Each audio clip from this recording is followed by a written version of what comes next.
Oh no!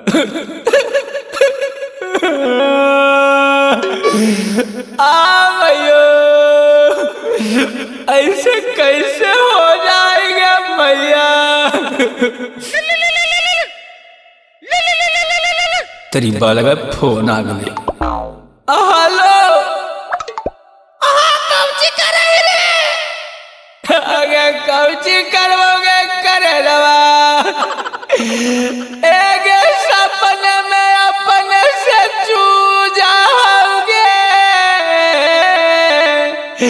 करे जावा। और सपने में अपने से चूजाओगे। अरे कौची चूजाओ रे? अगर तेरी माई के रोबई ताकिया से लोर चूजाएंगे। अच्छा हम तो कुछ और ही समझ गए। अजोगे तेरी माई के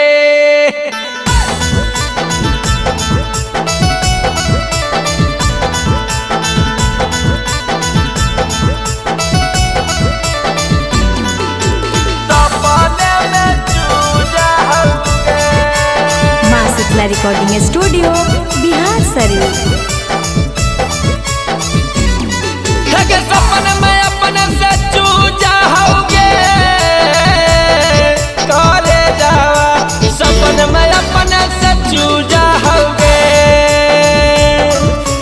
सपन में अपने से चूजाओगे हमारा डार्लिंग।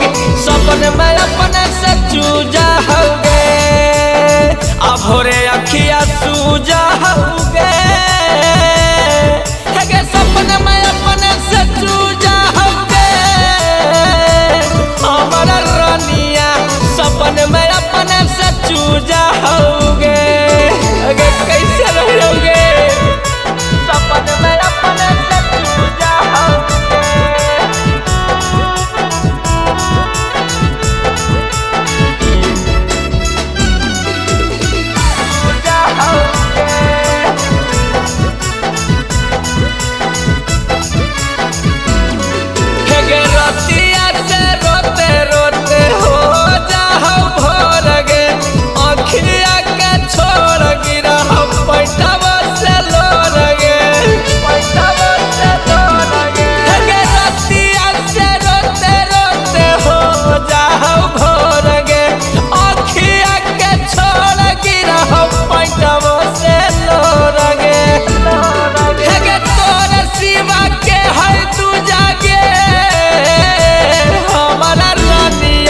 सपन में अपने से चूजाओगे।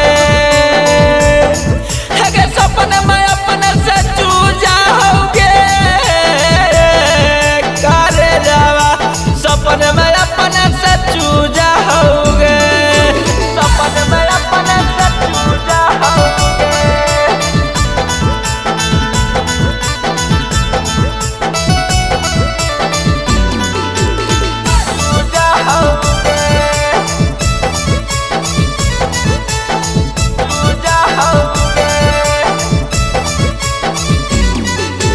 तोरे सच में होलो कमजोरी के बीमारी। कैसे आवाजीब हमें कुंदन बिहारी। तोरे सच में होलो कमजोरी के बीमारी। कैसे आवाजीब हमें कुंदन बिहारी। तोरे बोलिया गूंजाओगे हमारा रानिया। सपने में चूजाओगे। सपन में अपने से चूजाओगे करे जावा। सपन में अपने से चूजाओगे। कौची करियोगे?